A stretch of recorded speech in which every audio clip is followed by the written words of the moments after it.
So,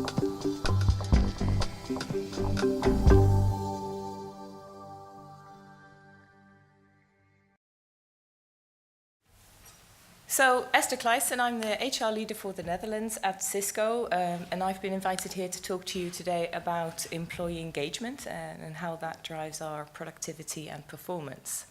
So, maybe without further ado, Cisco, 75,000 people, under $50 billion in revenue, about 100 countries represented globally, and Herbert's already mentioned it. It's going to be very complex to make sure, if you look at our demographics, a third, and obviously much more growing, of millennials at the moment, but we still do have a large population of people who are in the Generation X group.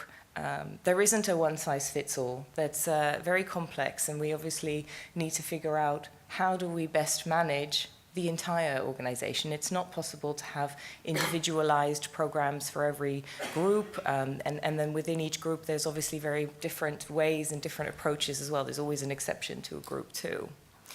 So we really had to understand what is our employee value proposition and what is it that really drives us as a business. And we realized that yes, we want to innovate, and yes, we have amazing technology that drives solutions for our customers' needs. But what we really envisaged is it's not our technology. It's the people. The people are the ones that drive our innovation. The people are the ones that are differentiating for us. Without the people, we have nothing. We have nothing to sell. We have nothing to produce. And so really we set out, and this is now I think 5-6 years ago when our people deal was created. That's our value proposition that we have for employees. Our people deal is basically then a deal, the deal between the employee and the employer. So we set out some expectations. How do we then really formalize that into what does that really mean? We have a manifesto, and it's called Connect Everything, Innovate Everywhere, and Benefit Everyone. If you think about these three principles, we're able to understand what is it that I have to do in my job as an HR professional to be able to connect everything. What do I do to benefit everyone? Obviously, being in HR, we have a wide opportunity of things to do within that remit. But also, how do we innovate? What do I do personally to innovate? So the expectations that we set out within our people deal is then understanding what is it that you, the employee, can expect from us, the company. And then on the flip side of that, in return, what do we ask of you, the employee?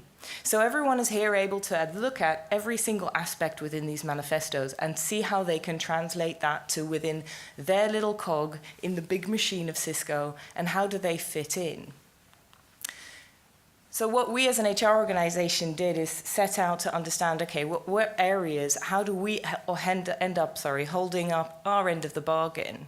And we ended up looking at the entire journey of a Cisco employee. So all the way from first impressions, and then what happens during their stay at Cisco, and then through until the transition period when they transition out of the company. And that's really where we ended up focusing. What are the little areas, maybe the kind of, we call it low-hanging fruit, relatively easy things that we can pick up and make better processes, make sure that we do a better job at supporting our employees during their time. This is also, what happens when you get a PC refresh. I mean, how many people find it extremely frustrating how it takes you 3 weeks to get through a proper PC refresh? That obviously is with our IT partners, obviously in HR, I can do very little with IT myself, like find a mouse, for instance. But it's, the things that within this is we work with our partners in payroll and make sure that we work with our partners in our marketing organization and all of our IT organization to make sure that we find the best solutions and increase the actual experience now to increase it to the experience that we really want to have. So what you end up with is a whole bunch of things, and this is only an assortment of things that we've done globally. But the first thing we did as a company was eliminate performance reviews. Everybody is aware of the distribution curve that we have in an organization when it comes to our yearly appraisals. And you end up having to squish everyone. 70% of the people need to be okay at their job, and then exceptionals are above that, and exceptionals are below that as well. So what we end up with is basically something that we consider quite old-fashioned. It needs to be much more regular. People do need to understand who are their top performers, and then also who are their lower performers, and manage it. And manage it not on a yearly basis, manage it regularly. So it's also about, and Herbert's already mentioned it, it's not just about what happens when you're at work, it's where do you work physically? What does our facilities look like? Do we make it comfortable for people? Do we train our leaders properly? So all of these things that you see here, even bring your dog to work. Unfortunately, Amsterdam's not one of them yet, but we will maybe get there. My colleague over there has a dog and she's very keen to bring it to work. But so we'll see whether we can manage that at some point. But all of these things are implemented. There's many more other things that we're working on at the moment that we're trying to kind of make sure we drive them to make the employee experience better for everybody. So really what we did look at is how do you then drive that performance element of it. We did investigate with our manifesto, when you connect it all together and the experience that people have, we found that actually where it is that people perform best is within the teams that they sit.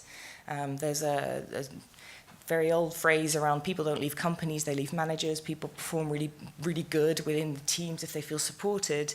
So we've really tried to understand what is it then about those teams that is that niche area that make people give the best performance, but also find that they are able to add the best value. So the differentiating factors that we had found around best teams was very much around strengths, was very much around values, even things like, does my teammate have my back? It's actually quite an emotional reaction to being part of a team. If you're really in need and you desperately need something to finish something, you have a deadline, you're not going to make it, you call for help. And if your teammates drop everything and help you, if they're able to do that and help you to achieve, that's when people really feel, okay, you know what, I feel part of this team, I feel part and able to accelerate the way that I work and win for my customers. So what we really found in all of these investigations is that there was a 13% increase in engagement for people who met with their leaders on a weekly basis. There was a 2.74 times the amount of retention, so people felt comfortable and wanted to stay and wanted to do a really great job being part of a team. And then there was a 14% increase in confidence when strategy of an organization was discussed on a regular basis. So these points are really interesting because we then really understood, okay, what do we need to do and what can we do as a Cisco, as a company, to engage these principles of the differentiating factors of best teams, and how do we implement that within Cisco? We need to give people some kind of hold on, a process we've often found. So we created a platform, it's called Team Space, accessible on the web and obviously also mobile. Just because I do all of my stuff on here on my mobile phone on the tram on the way into work. Lucky that I live in Amsterdam and don't have far to go, so that's good. But ultimately, there are 4 principles within this, 4 rituals we call them within this Team Space platform. The first one is around a standard assessment. When every employee logs in for the first time, 15 questions, a character assessment, and it basically allows a very clear view on what is your strength. How do you show up at work? It's not what do you do. It's not about the job that you do specifically. It's about how you carry out your work. So for instance, my profile, my standout profile is I'm an influencer pioneer. It means I do things an influencer. I like to have people join me in my way of thinking. Very keen to have people join me in my way of thinking. And then I also want to do it yesterday. A pioneer is somebody who just dives in straight, 80% sure, and I'm going to go ahead and do it. But that's not always easy for somebody who's the exact opposite to me, maybe, or somebody who shows up very differently at work, somebody who likes to think things through, or somebody who really wants to take time to implement new ideas. So the standout assessment allows any employee in this company to look up my profile and say, okay, I'm going to have a conversation with Esther, and I want Esther to do a certain thing. And at the end of the day, they're able to look at what is it that they can do to best approach me? How do they best communicate with me? Or how do I get Esther to join me in my idea, my way of thinking? So how best to work with me? So that gives everybody insights within the whole company of everyone. So obviously when you have your own team present on the homepage, you can then see how all your team fits into these particular profiles. It's quite interesting, sorry. The second element of this is the weekly check-in. Going back to what are differentiating factors for best teams, having direct contact with your manager, and in a global organization, we have more than half the people in the Netherlands who are who have leaders in different countries. So me, for instance, my manager is in the UK. So I don't see him ever, well, maybe once a year, twice a year. But actually I speak with him all the time. And I do this via my weekly check-in. So I do a check-in. It's called a weekly check-in because it's literally 7 questions that I answer on a weekly basis. Do it on my mobile phone on the way into work, and I answer the questions. Things like, how did I enjoy last week? What did I love about it? What did I hate about it? What are the things that I'm going to be focusing on this week? Did I feel like I'm using my strengths right now? And also, what do I need from my manager? So by laying out the actual priorities that I'm focusing on next week, my manager can have insight into where do I put my priorities. So that actually when we have that conversation 15, 30 minutes every week, following my check-in, he's going to be able to understand where do I have my priorities and might be able to steer me in a, you know what, I actually thought maybe you should focus on this thing first. And that helps me to then be relevant to the business, make sure that I'm driving my priorities in the correct way. The third element of this is the performance snapshot. So obviously we do need some kind of way of managing performance, but the experience that we have across 75,000 people and many, many people leaders to go within that pool of people, they all do it in a different way. They all have a different way of performance management. So one thing we found very strongly was give everybody a consistent approach and something that's relevant to actually trying to achieve what we need to achieve and produce results.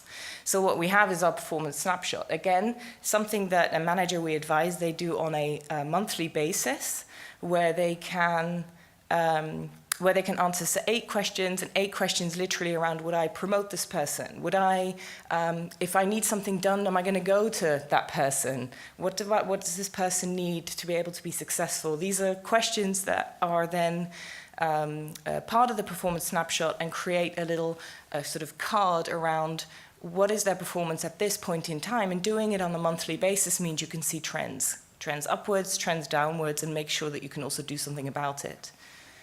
And then the fourth element of this is the engagement pulse.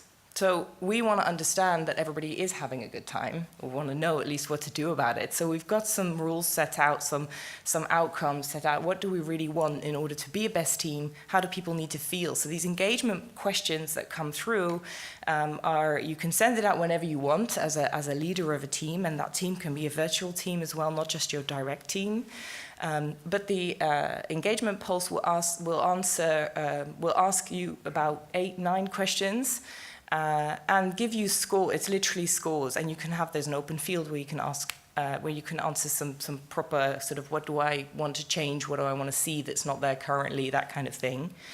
And what we actually understand is when we see the results, the questions are all aligned to what we have as team and leader outcomes.